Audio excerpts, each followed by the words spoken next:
Control statements are a crucial element in programming, as they allow you to manage how a program's execution flows according to certain predefined conditions. These structures are essential for evaluating the state of variables at specific points in the code and, based on these values, making decisions about what actions to take.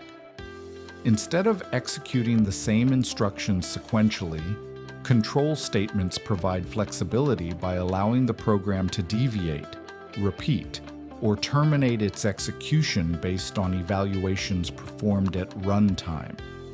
For example, a control statement can check the value of a variable and, depending on whether it is true or false, decide whether to proceed to a specific operation, terminate the program, or repeat a set of actions. Among control statements, branches and loops are two of the most common and useful structures.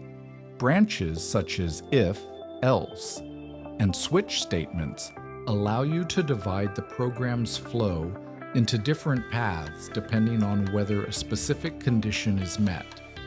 On the other hand, loops such as for and while loops allow you to execute a block of code repeatedly until a stopping condition is met, which is essential for automating repetitive tasks without having to write the same code multiple times. Loops facilitate the manipulation of large amounts of data or the performance of iterative tasks, such as processing lists or performing complex calculations.